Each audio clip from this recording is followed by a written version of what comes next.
जय श्री माता जी। विश्व के सभी साधकों का आज सुबह के ध्यान सत्र में हार्दिक स्वागत है। कुंडलिनी चढ़ाकर बंधन लेते हैं।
तीन महामंत्र, तत्पश्चात श्री गणेश मंत्र।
अपने चित्त को सहस्त्रार पर स्थित करते हैं। परम पूज्य श्री माता जी, कृपा कर सामूहिकता के सहस्त्रार पर आप विराजिए।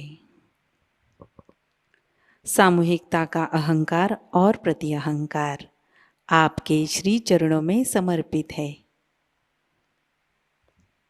कृपा कर आप हमारा आत्म साक्षात्कार दृढ़ कीजिए माँ। कुछ समय हम ध्यान की अवस्था में बैठते हैं।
चित्त को सहस्त्रार में स्थित करते हुए हम अमृतवाणी ग्रहण करते हैं। सत्य को खोजने वाले आप सभी साधकों को हमारा प्रणाम।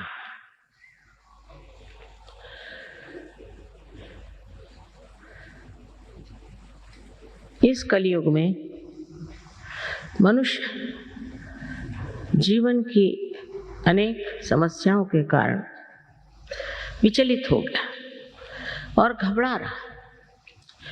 कलयुग में जितने सत्य को खोजने वाले हैं उतने पहले कभी नहीं हुए, और यही समय है जब कि आपको सत्य मिलने वाला है। लेकिन ये समझ लेना चाहिए कि हम कौन से सत्य को खोज रहे हैं, क्या खोज रहे हैं। नहीं तो किसी भी चीज के पीछे हम लग करके ये सोचने लग जाते हैं कि यही सत्य है। इसका कारण ये है कि हमें अभी तक केवल सत्य, एब्सोल्यूट ट्रूथ मालूम है। कोई सोचता है कि ये अच्छा है, कोई सोचता है वो अच्छा है, कोई सोचता है कि जीवन और ही तरह से बिताना चाहिए। तो विक्षुब्ध सारी मन की भावना और भ्रांति में इंसान घूम रहा। इस संभ्रांत स्थिति में उसको समझ में नहीं आता है कि आखिर क्या कारण है जो मेरे अंदर शांति नहीं। मैं शांति को किस तरह से अपने अंदर प्रस्थापित करूं। मैं ही अपने साथ लड़ रहा हूं, झगड़ रहा हूं, कुछ समझ में नहीं आता। यही कलयुग की विशेषता है और इसी कारण इस कलयुग में ही मनुष्य खोजेगा। पहले इस तरह की संभ्रांत स्थिति नहीं थी। मनुष्य अपने मानवता से ही प्रसन्न था।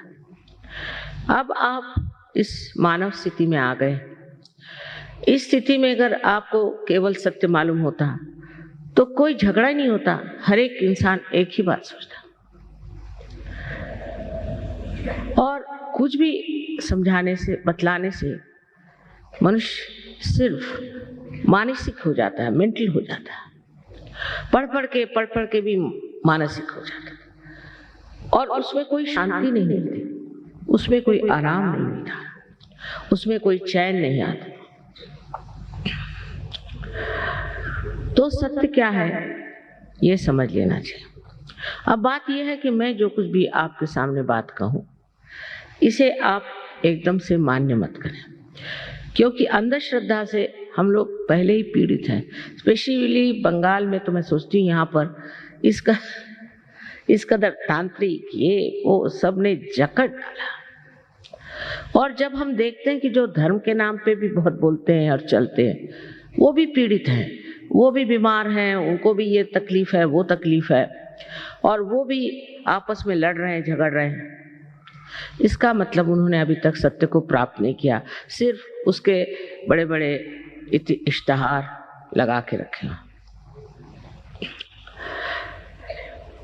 तब मनुष्य घबरा के पूछता है कि सत्य है क्या। सत्य और प्रेम ये दोनों एक चीज है। आश्चर्य की बात है, इसका मिलाप लोग समझ नहीं पाते। समझ लीजिए आप किसी को नितांत प्रेम करते हैं तो आप उसके बारे में हर एक छोटी छोटी बातें जान लेते हैं, पर ये परमात्मा का प्रेम है, ये दैवी प्रेम है। इस प्रेम को सत्य मान लीजिए, ऐसा मैं नहीं कहूंगी, पर यह सिद्ध हो सकता है। उसके लिए आपको इस मानव चेतना से, ह्यूमन अवेयरनेस से ऊपर उठना होगा। तभी आप समझ पाएंगे कि सत्य और प्रेम एक ही चीज है। और ये दोनों ही चीज, दोनों ही बातें, दोनों ही गुण ऐसे मनुष्य में होते हैं जिसने आत्म साक्षात्कार को प्राप्त कर लिया।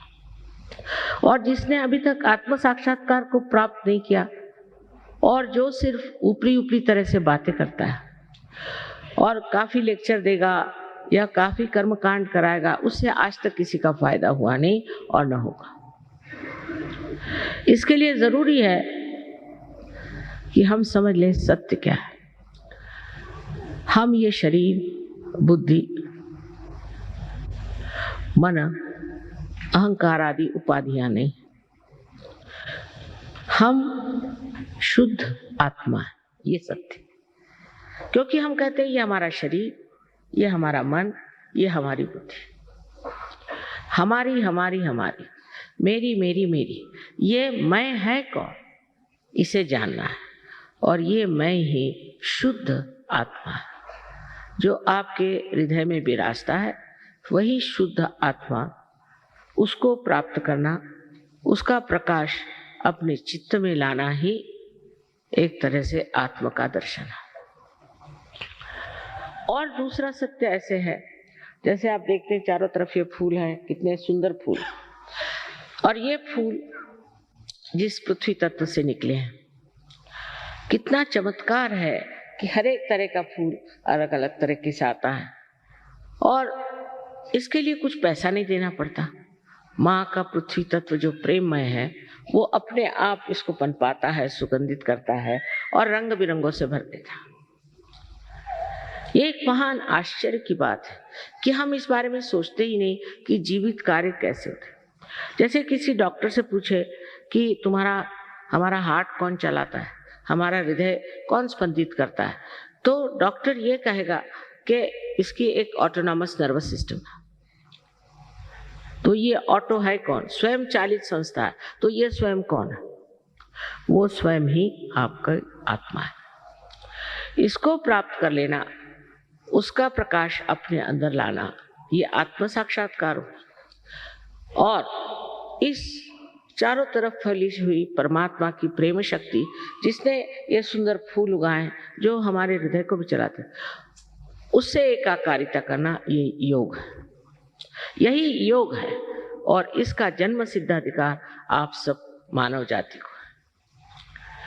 लेकिन इसको प्राप्त करने के लिए अगर कोई मूढ़ हो तो वो नहीं प्राप्त कर सकता, कोई बेवकूफ हो वो नहीं, कोई उद्दाम मगरूर हो वो नहीं प्राप्त कर सकता।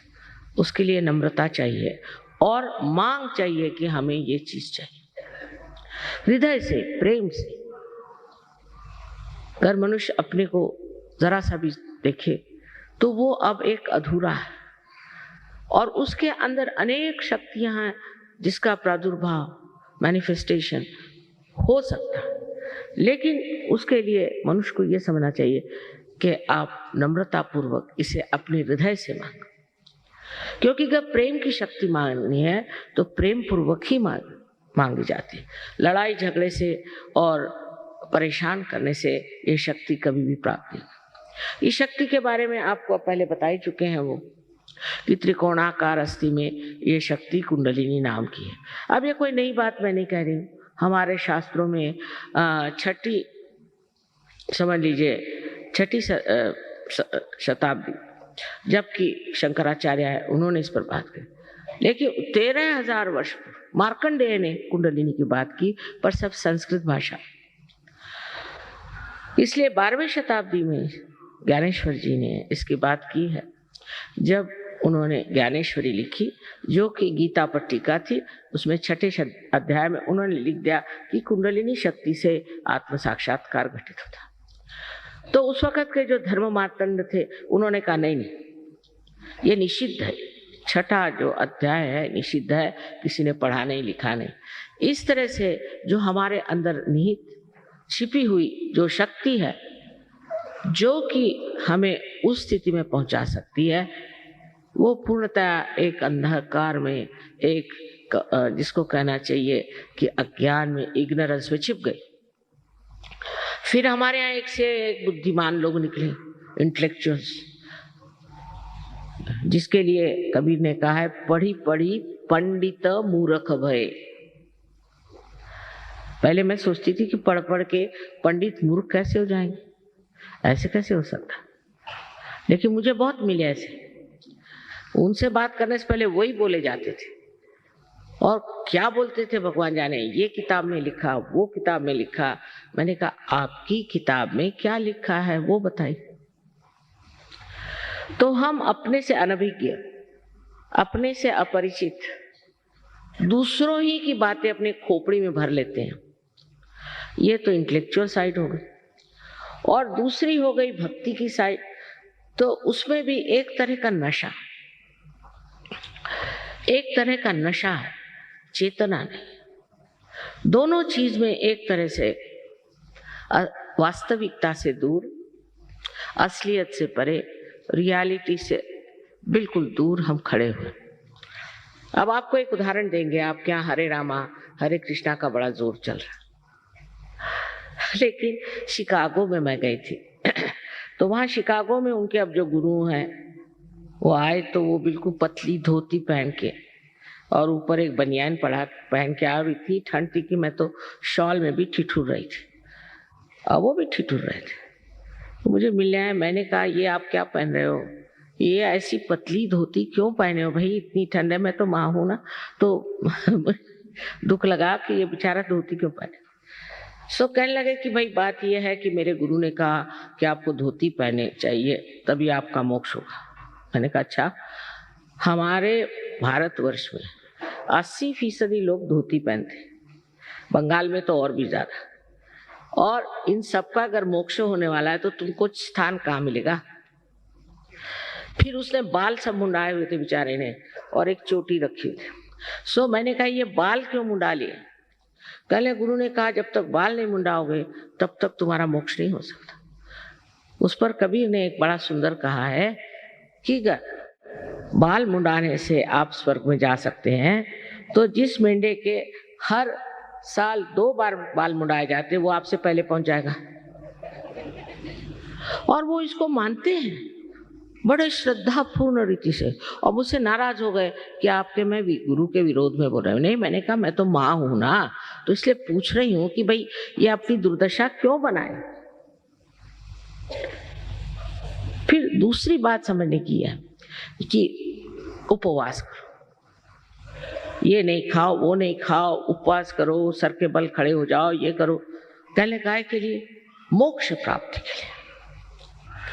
अगर परमात्मा आपके पिता स्वरूप प्रेम स्वरूप है तो कौन पिता चाहेगा कि अपना बच्चा सर मुंडा के पतली सी धोती पहन करके सर के बल खड़ा हो जाए अपने पिता से मिलने के लिए। बताइए कितनी अजीब सी बात है। कोई पिता चाहेगा कि अपना बच्चा भूखा मरे। और माँ को तो अगर सजा देना तो खाना बच्चे बंद कर देते, हम खाना नहीं खाएंगे, हो गया, माँ खत्म। कुछ भी गुस्सा आएगा उनका खत्म हो जाता। आप तो माँ को बहुत अच्छे से जानते। तो कौन ऐसा विचित्र तरह का आलंबन है जिससे आप इस मोक्ष को प्राप्त हो सकते हैं। आप जब मनुष्य हुए तो आपने कितना पैसा खर्च किया। आप कौन से तांत्रिक के पास गए थे कि गुरु के पास गए थे, कुछ किया था? आप मनुष्य तो हो ही गए ना। तो कोई ना कोई ऐसी अंदर शक्ति है जिसे मैं प्रेम की शक्ति कहती हूँ, जिसको कि रिडम्पशन की शक्ति कहते हैं, जिससे मनुष्य का उत्थान होता है, जिससे आज आप मनुष्य स्वरूप हो। अब अगर ये आपके अंदर शक्ति है, समझ लीजिए, अगर है तो उसका उत्थान क्यों न किया जाए। अब इसके लिए आप पैसा वैसा नहीं दे सकते, इसके लिए आप मुझे नहीं खरीद सकते। कोई अपने माँ को खरीदता है क्या? कम से कम अपने देश में तो कोई नहीं खरीदता, आप परदेश की बात करो। तो इसको पाने की चीज क्या है? ये भी आपकी अपनी व्यक्तिगत अपनी आपकी माँ है, हर एक की। और आपके अंदर जो भी कुछ है, आपका भूतकाल, आपका भविष्यकाल, आपका सब कुछ इसमें टेप रिकॉर्ड के जैसे भरा हुआ।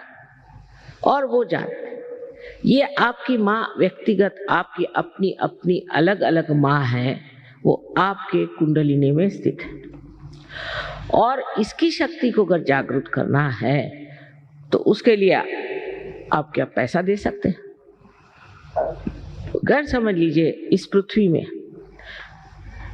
आपको पृथ्वी माँ के उदर में एक अगर बीज आपको बोना है तो वो अपने आप सहज स्पॉन्टेनियसली पनप जाता है।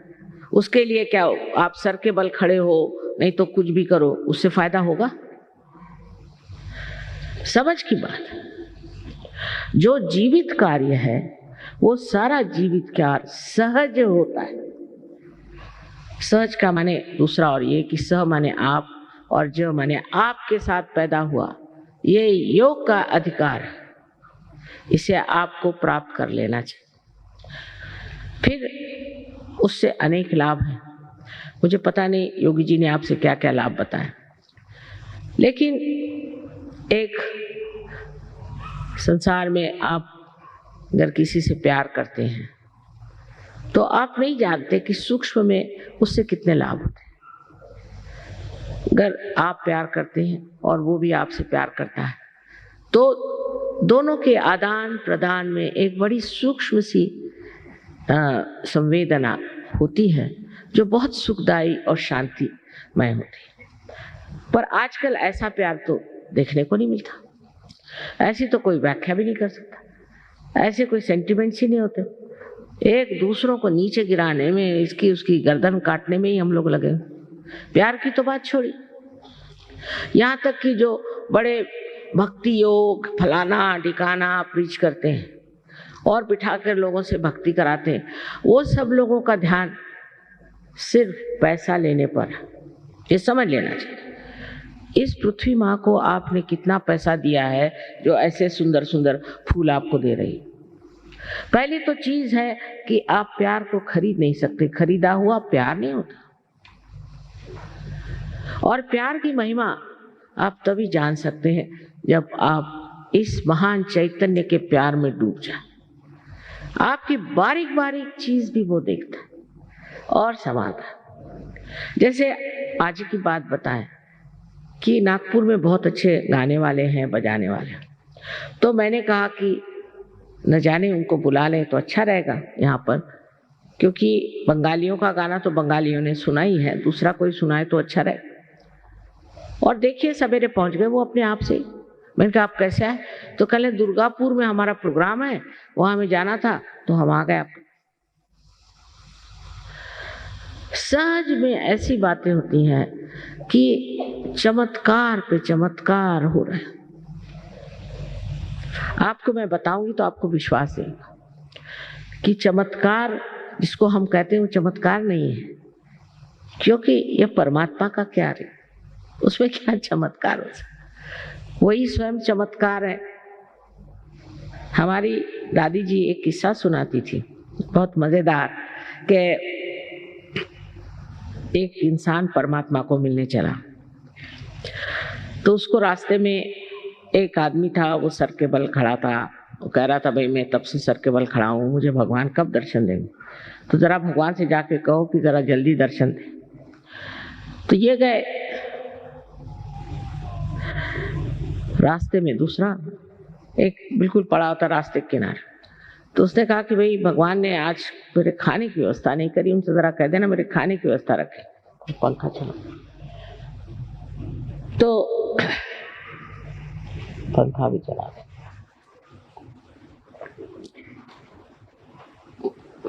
तो इन्होंने कहा कि अच्छा हम कह देंगे भगवान से। तो ये भगवान के पास जब गए तो उनका काम हुआ सो हुआ। उसके बाद भगवान ने पूछा कि भाई और कोई बात है? कल हाँ एक बात है, वहाँ एक आदमी है बेचारा सर के बल खड़ा है, आपका इंतजार कर रहा है, आप ऐसा क्यों नहीं करते कि थोड़े उस पर मेहरबानी कर दें? कल उससे कहना और थोड़े दिन करते रहो तो अच्छा रहेगा, हो जाएगा।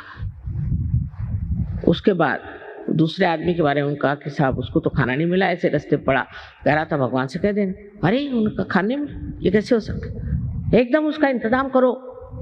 तो ये अचंभे में पड़ गया कि वो तो सर के बल पर खड़ा है तब से, इसकी कोई परवाह नहीं, और ये ऐसी रास्ते पर ऑर्डर दे रहा है और इसकी इतनी परवाह करे। अब ये प्रेम की बात।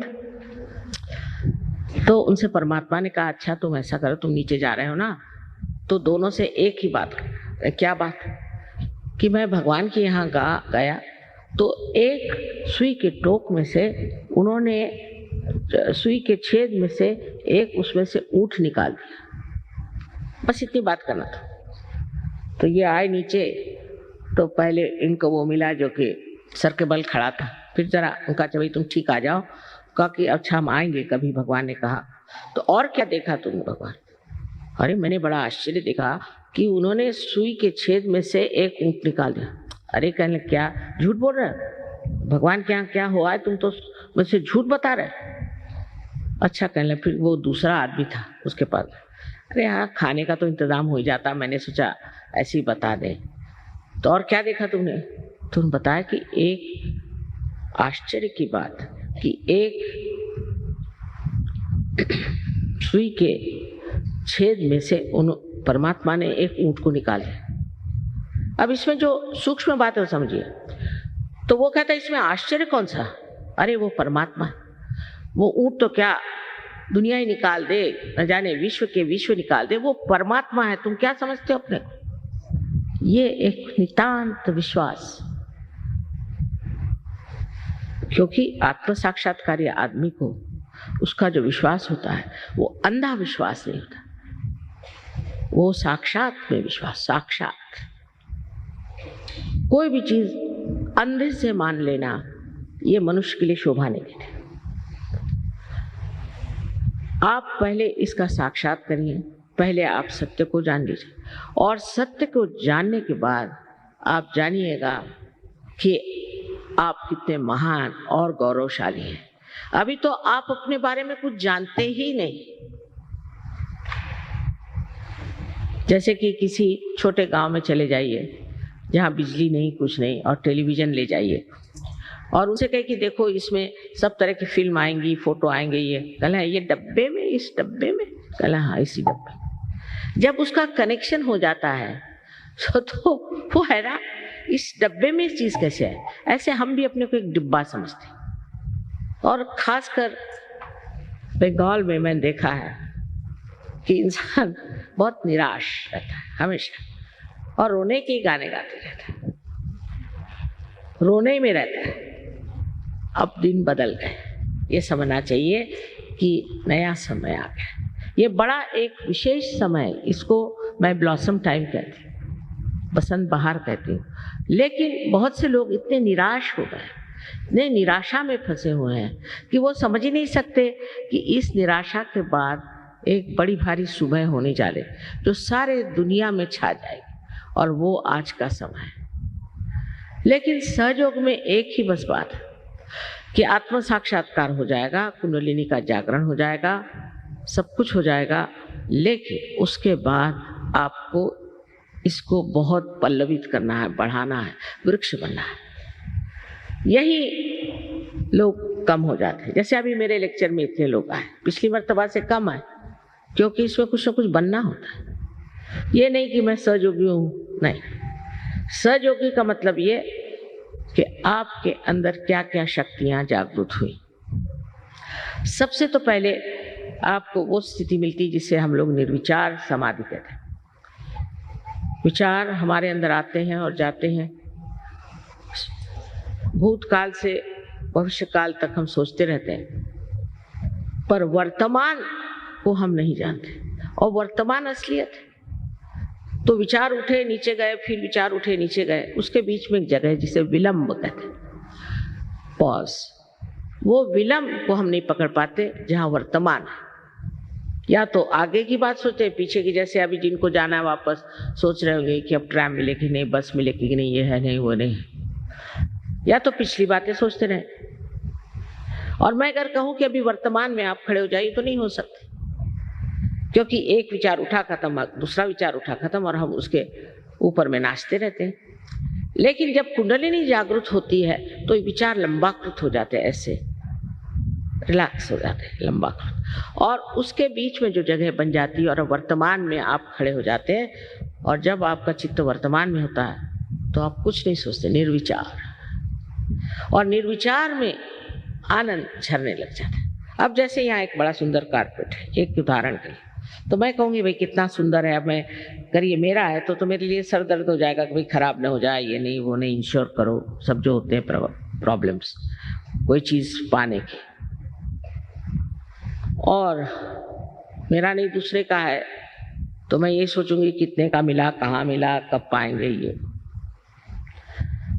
लेकिन अगर हम निर्विचार इसे देखें तो इसको बनाने में जिस कलाकार ने अपना आनंद बूट दिया है, वही आनंद सर से लेकर नीचे तक ठंडा ठंडा बहना शुरू हो जाए, और उस आनंद में आप स्नात हो जाएंगे। जब आप निर्विचार हो जाते हैं तब आप अपने शांति में खड़े हो जाते हैं। शांति, ये कहने की बातें हैं कि शांति के बड़े बड़े इन लोगों ने ऑर्गेनाइजेशंस बनाए, शांति में अवार्ड्स दिए, ये वो। मैंने तो बहुत से लोगों को देखा है जिनको बड़े शांति अवार्ड्स मिले, इतने गर्म होते हैं, इतनी गर्म तबीयत कि उनसे अगर मिलना हो तो एक लकड़ी जाके लेके जाइए सामने, और नहीं तो लेके 2-4 झापड़ी मार देंगे आप। कोई आप उनसे बात ही नहीं कर सकते, इतने गुस्से ले लो, उनमें कोई प्रेम की झलक भी नहीं। वो क्या है, शांति दे। और उनको इंटरनेशनल अवार्ड्स मिले, पता नहीं किस तरफ से देख के दिए उनको इंटरनेशनल। इस प्रकार हम लोग बिल्कुल भुलावे में रहते हैं क्योंकि हमारे अंदर की जब शांति प्रस्थापित होती है तब हम समझते हैं कि शांत चित्त क्या होता है। जैसे कि आप पानी में खड़े हैं तो आप परेशान हैं उसकी लहरों से, क्योंकि लहरें आकर के आपको डरा रही कि कहीं डूब न जाए। पर अगर आप किसी नाव में चले जाए तो आप लहरें देख रहे हैं, मजा आ रहा है, आपको घबराहट नहीं। पर अगर आप तैरना जानते हैं तो आप कूदते हैं नीचे में और जो डूब रहे हैं उनको बचा सकते हैं। इसी प्रकार सहयोग में आपकी प्रगति होती है। पहले आप निर्विचार समाधि में उतरते हैं, फिर आप निर्विकल्प समाधि में। कभी कभी ये किसी को दोनों एक साथ मिल जाते हैं। ये बड़ी आश्चर्य की बात है, दोनों चीज एक साथ घटित होती है और इसमें इंसान जो है उस शांति को भी प्राप्त करता है और उन शक्तियों को भी प्राप्त करता है जो उसके अंदर निहित है। पर उसका कोई वो ये नहीं कि उसके लिए बाल मुंडा ले या उसके लिए भगवा वस्त्र पहने, कुछ नहीं। ये सारे भाव अंदर होते। आपको तो राजा जनक की कहानी मालूम है, मुझे नहीं बताना चाहिए। पर जैसे अब मैं गृहस्थ हूँ, मेरे पति ऐसे ऐसे हैं, चलो उन्होंने कहा तो कपड़े पहन लिए अच्छे, कहा तो जेवर पहन लिए। जब किसी चीज को पकड़ा ही नहीं तो छोड़ेंगे क्या? अगर आपने पकड़ के रखा है तो आप छोड़ सकते हो, पर अगर पकड़ा ही नहीं तो छोड़ो क्या? इस तरह की स्थिति जो है संन्यास अंदर से होती है, बाह्य से दिखाने की स्थिति नहीं होती। बाहर से तो कपड़े सन्यासी के पहले अंदर धंधे चोरों के, इसका फायदा क्या? तो ये जो ढोंग है ये सब खत्म हो जाता है, क्योंकि मानव अपनी इज्जत करने लगता है, अपना मान उसको होता है, उसके अंदर एक तरह की चमक आ जाती है कि मैं क्यों, मुझको क्या करना। और ये आत्म साक्षात्कारी लोग ही दुनिया में बड़ा बड़ा नाम करते, जैसे अपने यहाँ तिलक साहब, तिलक आत्म साक्षात्कारी थे, इसमें कोई शक नहीं। अब्राहम लिंकन थे, वो आत्म साक्षात्कारी थे। शास्त्री जी थे, वो आत्म साक्षात्कारी। हमें तो हम कहते हैं कि जो लोग आत्म साक्षात्कारी नहीं, वो कभी भी सत्य पे टिक ही नहीं सकते। आप कोई भी ऑर्गेनाइजेशन ले लीजिए, बस झगड़े शुरू आपस में। क्यों? क्योंकि असत्य पे खड़े हो, इसीलिए सब डामाडोल हो रहा है।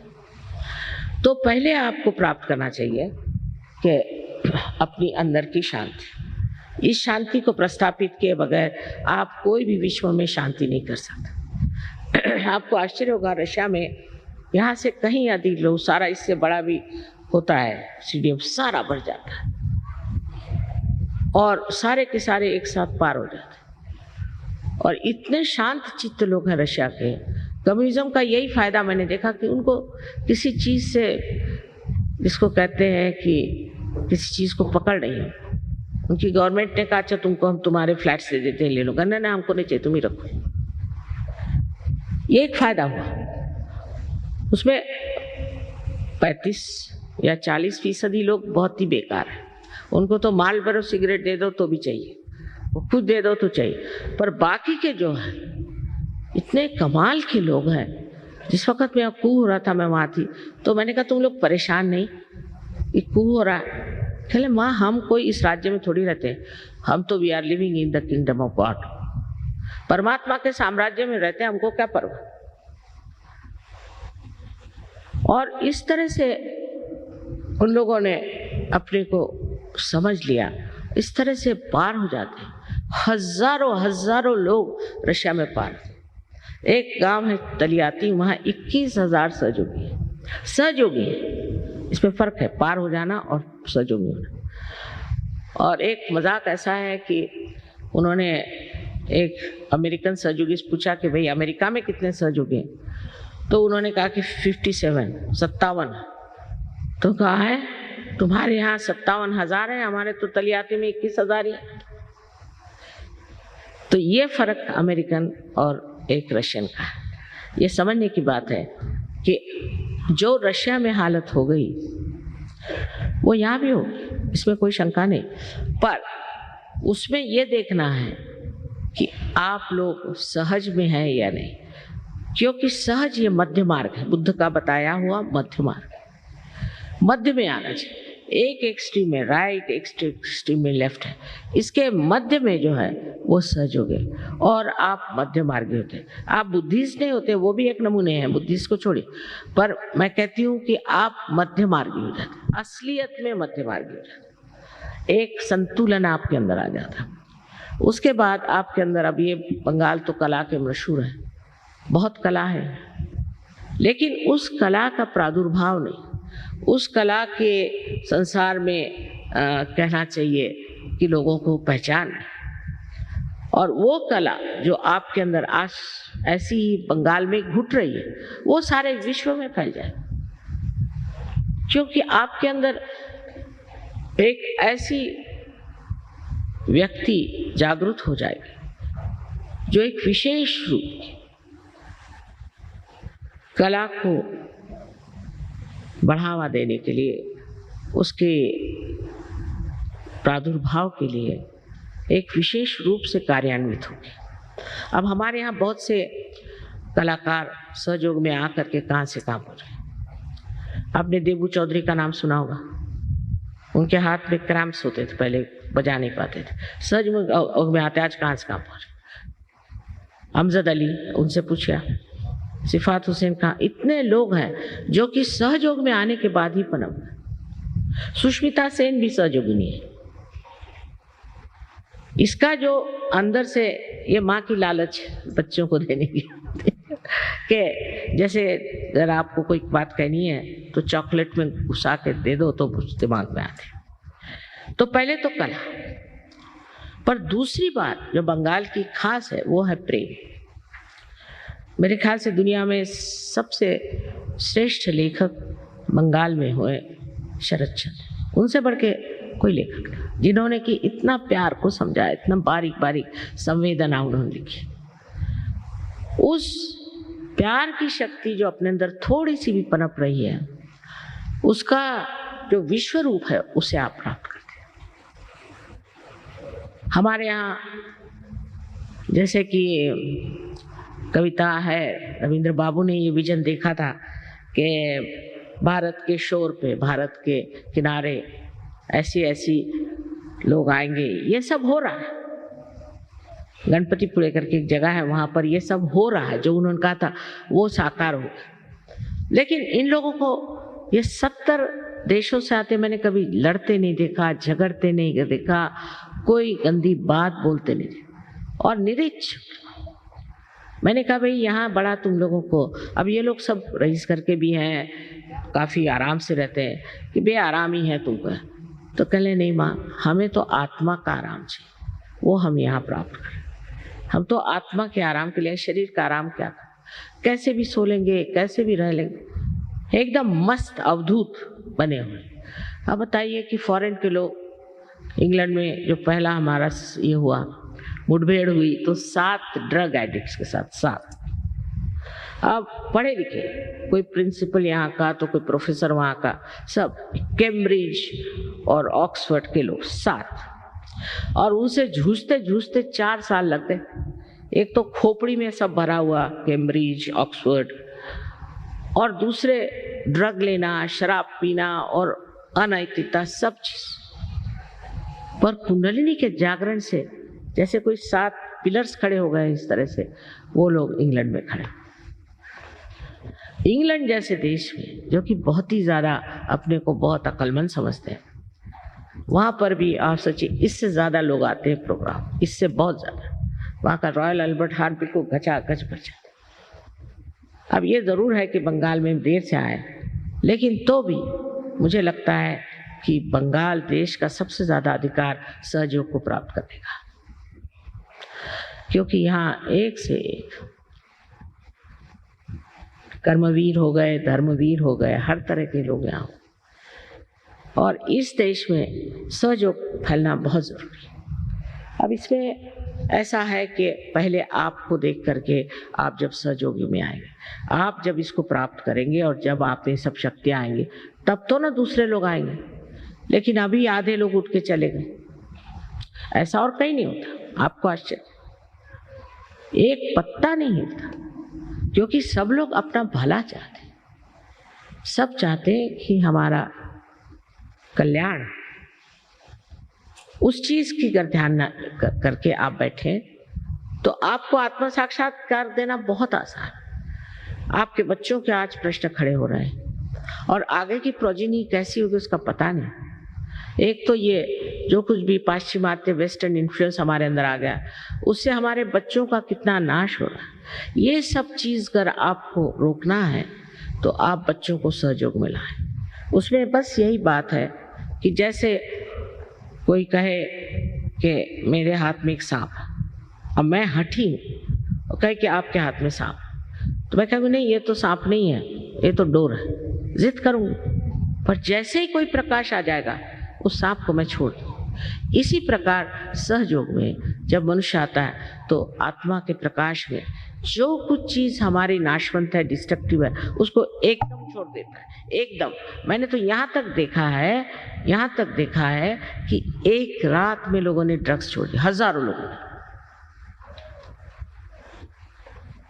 लेकिन हमारे यहाँ जो प्रश्न है वो ये कि हम में बहुत से ऐसे संस्कार हैं जो गलत है। पहले तो संस्कार हमारे कर्मकांडों के, फिर दुनिया भर के झूठे गुरु लोग। पहले दिन मैं आई थी जब यहाँ पहला प्रोग्राम हुआ तो हॉल में सिर्फ एक आदमी था, आप सोचिए, और बाहर एक तांत्रिक अपने को मार रहा था हंटर से, वहां हजारों लोग खड़े थे। मैंने कहा बाबा इस बंगाल को नमस्कार। पता नहीं क्या हुआ, वो तांत्रिक के पीछे लगे। फिर जिसको पूछे मैं दीक्षित हूँ, हर एक आदमी दुखित है ये नहीं कोई कहता, पर दीक्षित। और इस दीक्षा में आपने क्या प्राप्त किया, कम से कम ये तो पूछना चाहिए खुद से। मैं इसलिए आज साफ साफ कह रही कि किसी भी चीज से एक माँ ये पूछे कि बेटे तुमको क्या मिला, तुमने क्या प्राप्त किया, तुम दीक्षित तो हो गए, कुछ मिला तुमको, उससे कुछ लाभ हुआ। सहयोग के लाभ अनेक। सबसे तो ये कि जीवन एक चमत्कार हो जाता है। अब सहयोगियों के ऐसा है कि चमत्कार का कोई अंत ही नहीं। ये लोग जब मुझे चिट्ठियां लिखती कि ये चमत्कार हुआ, वो चमत्कार हुआ, मैंने कहा अच्छा हुआ होगा भाई, रहने दो, क्योंकि उसको लिखने के लिए भी और पढ़ने के लिए भी टाइम होना चाहिए। सारा जीवन जो है इतना आनंदमय हो जाता है और आप आनंद के बिल्कुल सागर में डूब जाते। एक तो आप शांति में आ जाते हैं और जो आपकी शक्ति है वो प्रेम की शक्ति में थकान नहीं होती। अभी हमारी उम्र 72 साल की हो गई और हम रोज ही मेहनत कर रहे हैं। परसों ही नेपाल में 20,000 लोग थे नेपाल में, फिर आज आप लोगों के सामने आ गए और हमें थकान नहीं। उसकी वजह क्या कि प्यार करते वक्त कोई थकान होती है? अरे ये प्रेम की शक्ति है, इसमें इंसान को थकान, आनंद आता है। बस आनंद में ही विभोर इंसान रहता है। आज ही एक कैंसर पेशेंट ठीक हो गया सहयोग से, लेकिन हम इसको अनाउंस नहीं करते। ये तो रोजमर्रा का धंधा है, रोजमर्रा, लेकिन इसको अनाउंस इसलिए नहीं करते कि सारे कैंसर पेशेंट ही मेरी खोपड़ी पे आ जाए। पहले आपको ही सहयोग का हम बना देते हैं सहयोगी, तो आप ही ठीक कर सकते। सबको मैं थोड़ी ठीक करती हूँ, सहयोगी ठीक कर रहे हैं हर जगह, सहयोगी मेहनत कर रहे हैं और बड़ा आनंद आता है। इसमें कोई मिशन नहीं है, कुछ नहीं है, ना हमारा कोई ऑर्गेनाइजेशन है। आप आश्चर्य करेंगे कि हमारा कोई ऑर्गेनाइजेशन नहीं, कोई मेंबरशिप नहीं। जो सहयोग में आ गया वो जैसे समुद्र में उतर गया, फिर उसको क्या सर्टिफिकेट दें या उस पर कौन सा ब्रांड लगाना, ये चीज आप सबको घटित हो सकती, सब आप प्राप्त कर सकते, सिर्फ आपको हृदय से ये मांगना चाहिए। अब इसके लाभ कितने हैं अगर शुरुआत से आखिर तक बताएं तो कठिन है, पर पहला लाभ तो ये है कि आपके अंदर अबोधिता, इनोसेंस जागृत हो जाता है। अब लोग कहेंगे कि इनोसेंट आदमी को कोई ठगता है, सहयोग कोई ठग नहीं सकता। उसके ऊपर परम चैतन्य की छत्र छाया, कोई नहीं ठग सकता। अगर कोशिश करे तो वही ठग जाएगा। वो पूरी तरह से सुरक्षित है पहली बार, और उसकी स्वयं अपनी आंख जो है एकदम शुद्ध हो जाती। ईसा मसीह ने कहा thou shall not have adulterous eyes, इतना सूक्ष्म बोले, आंख में भी लस्ट और ग्रीड नहीं होना चाहिए। यह सहयोग में सिद्ध है, आंख में चमक आ जाती। और ऐसा आदमी अगर किसी के और कटाक्ष भी डाले या ध्यान भी दें, चित्त दें, तो भी उस आदमी की शांति हो जाती है, उसके घर में आराम आ सकता है। उसके चरण अगर किसी के घर में पड़ जाए तो वो घर भी ठीक हो सकता है। सबसे बड़े इससे समृद्धि आती है। अगर आप चाहते हैं कि बंगाल में समृद्धि आए तो आप सहज को लें, क्योंकि इसमें आपका लक्ष्मी तत्व जागृत होता है। जब आपका अटेंशन, आपका चित्त एकाग्र होकर किसी चीज को पकड़ता है और जब आपकी बुद्धि में आत्मा का प्रकाश आ जाता है तो न जाने कहां से कहां लोग चले गए। समृद्धि भी बहुत आती है, पर समृद्धि ऐसी नहीं आती कि आप शराब पियो और ये करो वो करो। बहुत व्यवस्थित एक, इसको कहना चाहिए, शानदार इंसान बनते हैं। अपने प्रति बहुत आदर और दूसरों के प्रति आदर हो जाता है। आदर से भी कहना चाहिए प्यार, और एक ऐसा प्यार जो बिल्कुल निर्वाज, शुद्ध, निर्मल है। ऐसा प्यार आपको एक दूसरे से प्राप्त भी होता है और आप एक दूसरे को देते भी। आज आपको पता है महाराष्ट्र से यहाँ 100 लोग आए, महाराष्ट्र से 100 लोग यहाँ बैठे हुए हैं। इस महाराष्ट्र में बड़ी मेहनत करी मैंने, लेकिन संतों की भूमि है महाराष्ट्र, और इनका सहज की जो बैठक बड़ी जरूरत है। जैसे इनके गाने की बैठक है वैसे ही इनकी सहज की भी बैठक है। वैसे ही बंगाल में भी ऐसे ही लोग यहाँ बड़े कर्मवीर हो गए। अब जरूरत है नए आंदोलन की और नए एवोल्यूशन की, जहाँ पर मनुष्य अपने उस स्तर में पहुंच जाए जो उसके लिए साध्य है और जो उसको मिलना ही। इस आधे अधूरे जिंदगी तो अच्छा है, इसे आप प्राप्त करें और करना कुछ नहीं। आपकी सर्जनता, आपकी क्रिएटिविटी इतनी बढ़ जाएगी कि आप खुद समझ नहीं पाएंगे ये कहाँ से आए। ऐसे ऐसे लोग जिन्होंने कभी कविता तो क्या, कोई भी लेख भी नहीं लिखा, ऐसे कविताएं लिखी, और महादुष्ट लोग भी उनकी शक्लें बदल गई। इसमें ये समझ लीजिए कि एक मनुष्य एक नए अवतरण में उतर आता है, और ये सब आपका ही है, मेरा क्या। आप ही की कुंडलिनी और आप ही का पाना, सिर्फ एक जागृति की बात है। जागृति हो जाए, जैसे कि एक बीज में से एक अंकुर निकल आता है, इस तरह से जागृति हो जाएगी। पर जागृति के बाद उसको वृक्ष बनाना आपको जरूरी है। इसमें कच्चे पड़ जाते हैं। इसमें मैं कहूँगी रशियंस जबरदस्त होगा। और नॉर्थ इंडिया में दिल्ली जैसी जगह 16,000 सहयोगी हैं। आप समझ सकते हैं कि नॉर्थ इंडिया, जहाँ की उनको दत्तात्रेय कौन मालूम नहीं, कुछ मालूम, कुंडलिनी को कुंडली कहते थे, ऐसे लोग इतने ऊंचे पद पर क्यों चले गए? उनमें कंडीशनिंग नहीं, कुछ कोई उनमें ऐसे संस्कार बैठे नहीं जिससे वो जकड़ गए। और बंगाल में तो सबसे सृजन शक्ति सबसे ज्यादा है। यहाँ पे भक्ति है, सृजनता है, सब कुछ है। सिर्फ एक बात की कमी कि अपने ऊपर विश्वास नहीं, आत्मविश्वास नहीं। अपने को हमेशा कम ही समझते हैं। जब तक आत्मविश्वास नहीं होगा तब तक सहयोग आप साध्य नहीं कर सकते, क्योंकि आप ये हैं, मैं कहती हूँ आप यही हैं कि आप उस महान शक्ति को प्राप्त करें। आप में सब कुछ निहित है, लेकिन विश्वास नहीं, आत्मविश्वास नहीं। यही सोचते हैं कि हमने तो ये गलती करी तो हमने वो गलती करी, हमेशा गिल्टी फील करते हैं। हमको कैसे मिलेगा, हम कैसे? अभी मैं कह रही हूँ आपको मिलेगा सब।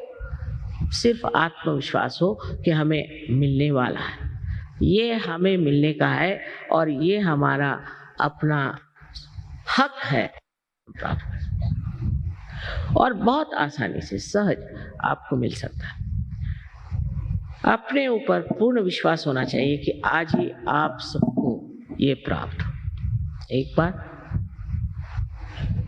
दूसरी बात इसमें यह है कि अपने को तो आपको माफ कर देना चाहिए।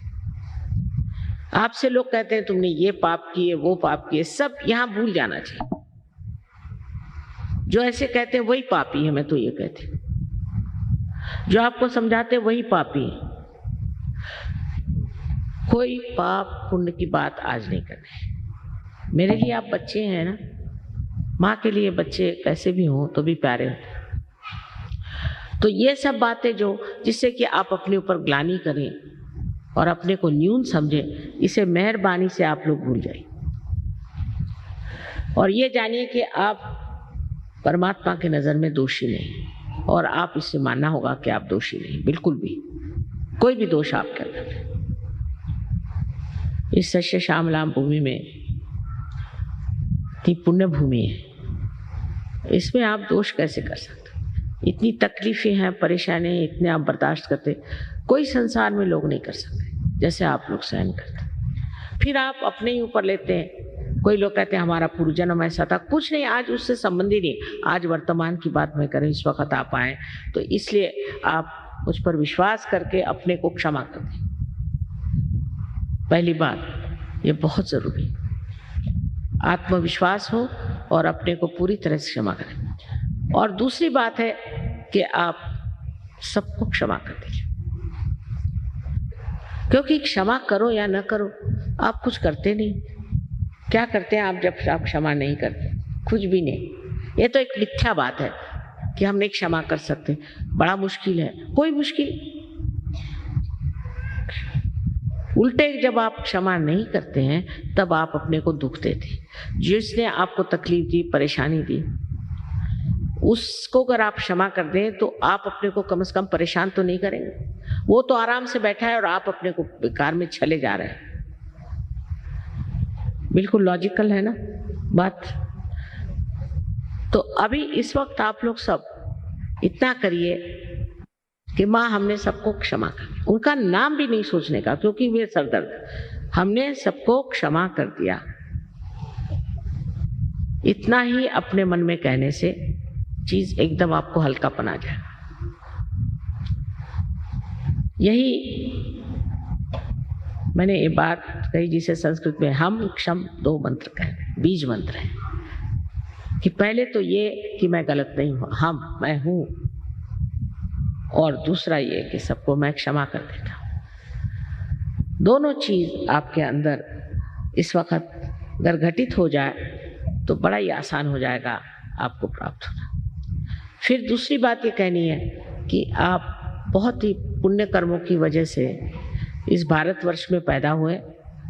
इतना ही नहीं किंतु इस बंगाल देश में, बंग देश में आप पैदा हुए, ये आपके पूर्व जन्म के अन्य कर्मों की वजह से। और इसीलिए हमें आपको ये कहना है कि आप आत्म साक्षात्कार को बहुत सहजता से प्राप्त करें। पर सहजता से प्राप्त करने का ये मतलब नहीं कि आप इसकी इज्जत न करें और इसको बढ़ावा न दें। इसमें आपको पनपना होगा, इसको बढ़ावा देना। और बिल्कुल मुश्किल नहीं है। हमारे यहाँ सेंटर है, लोग काम कर रहे हैं। अब हम देहातों में भी लोगों को भेजना चाहते हैं और इसको बढ़ाना चाहते हैं, जिससे लोगों के अंदर अपनी आत्मशक्ति प्राप्त हो। और फिर आप देखिए कि कैसे चार चांद आपके जीवन को लगते हैं। ये तो बात है कि आज इतने एक लेक्चर में सारी बात नहीं कही जा सकती, और कह करके भी क्या फायदा, ये भी तो सिर्फ बुद्धि का ही खेल है। असल में बात यह है कि ये घटना घटित होनी चाहिए। अगर समझ लीजिए ये इंस्ट्रूमेंट है और इसका एक कनेक्शन मेन से लगाने तो बेकार है।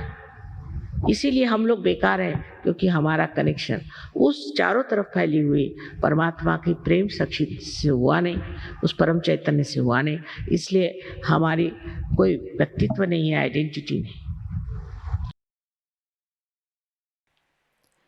ध्यान की अवस्था बनाए रखते हैं।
जय श्री माता जी। श्री माता जी के श्री चरणों में हम प्रार्थना अर्पित करते हैं। परम पूज्य श्री माता जी, आज का ध्यान आपके श्री चरणों में समर्पित है। आज की अमृत वाणी में आपने जो ज्ञान हमें प्रदान किया, सामूहिकता आपकी ऋणी है। परम पूज्य श्री माता जी, कृपा कर हमें ध्यान की गहनता, गहराई प्रदान कीजिए, जिससे हम सहज धर्म की गरिमा में रहे, ऊंचाई में रहे। श्री माता जी, हमें गतिशील, कृतिशील, सतर्क और स्वयं अनुशासित सहयोगी बनाइए, जिससे हम सहयोग फैलाने के प्रति हमारा उत्तरदायित्व निभा सके। कृपा कर हमें आध्यात्मिक प्रगति की ओर अग्रसर कीजिए। श्री माता जी, हमें भौतिकता के भ्रम से, कुसंस्कारों से दूर रखिए। हमारे अंदर निर्लिप्त साक्षी भाव प्रस्थापित कीजिए। श्री माता जी, इस ध्यान सत्र में अगर हमसे कोई गलती हुई हो, कृपा कर हमें क्षमा कर दीजिए। हमारी प्रार्थनाओं का स्वीकार कीजिए और हमें आशीर्वादित कीजिए। आपके श्री चरणों पर कोटि कोटि प्रणाम, अनंत कोटि प्रणाम। जय श्री माता जी। कुंडलिनी चढ़ाकर बंधन लेते हैं।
आज सभी का दिन मंगलमयी हो। आज का ध्यान सत्र अभी संपन्न होता है। जय श्री माता जी।